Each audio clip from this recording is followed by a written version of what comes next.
mengenai keberlanjutan, seperti tadi disampaikan oleh Pak Doli, ini adalah undang-undang ini akan memastikan mengenai keberlanjutan itu. Dan mengenai siapa yang akan ditunjuk oleh Presiden, ya bisa ditanya ke Presiden, ada di kantongnya beliau. Saya tidak tahu, tapi tentu pasti pilihannya pilihan orang yang tepat. Ibu kota negara kita yang bernama Nusantara itu tentu menjadi prerogatif Presiden, dan itu nanti bisa kita ketahui dengan pasti apabila peraturan presidennya telah diterbitkan, karena peraturan presiden itulah nanti akan mengatur tentang struktur pemimpin pemerintahan daerah khusus ya ibu kota negara ya, mulai dari urusan persiapan sampai dengan nanti menyelenggarakan pemerintah daerah khusus ibu kota negara.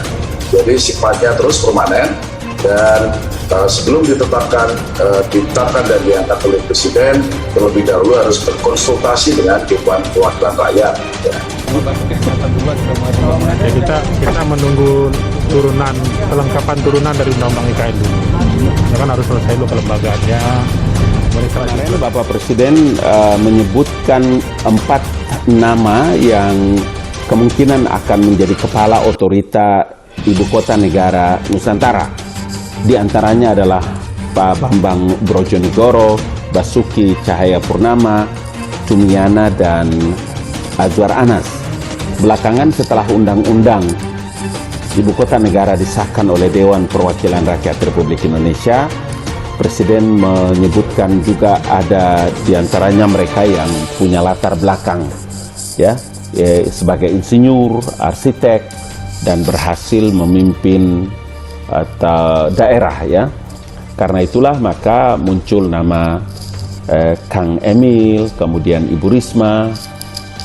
Nah, saya berpendapat dan saya juga telah menyampaikan ke banyak kalangan bahwa siapapun yang nanti Bapak Presiden akan memilih memimpin Ibu Kota Negara, maka kita tunggu tim seleksi, tim yang mengevaluasi yang Bapak Presiden bentuk. Kepala IKN Nusantara ditunjuk dan dilantik Jokowi, tapi konsultasi dahulu ke DPR. Presiden Joko Widodo berencana menunjuk kepala dan wakil kepala otorita Ibu Kota Negara IKN Nusantara setelah berkonsultasi dengan DPR. Otorita Ibu Kota Nusantara dipimpin oleh kepala otorita Ibu Kota Nusantara dan dibantu oleh seorang wakil kepala otorita Ibu Kota Nusantara yang ditunjuk, diangkat dan diberhentikan langsung oleh Presiden setelah berkonsultasi dengan DPR.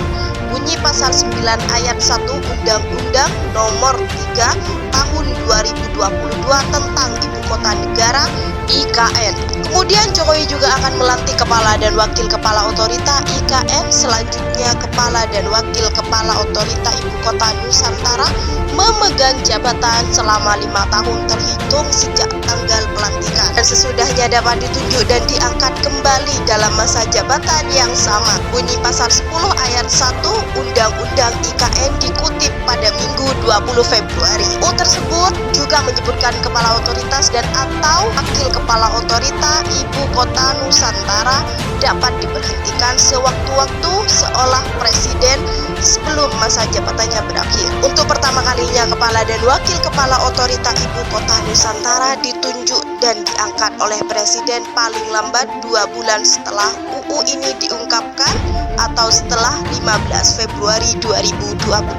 Adapun pemerintah pusat akan menyusun peraturan turunan UU IKN yang berbentuk peraturan presiden Perpres untuk mengatur segala ketentuan mengenai struktur organisasi tugas wewenang dan tata kerja otorita Ibu Kota Nusantara, struktur organisasi dan pengisian jabatan otorita Ibu Kota Nusantara disesuaikan dengan tahapan persiapan bangunan dan pemindahan Ibu Kota Negara serta kebutuhan penyelenggaraan pemerintahan daerah khusus Ibu Kota Nusantara.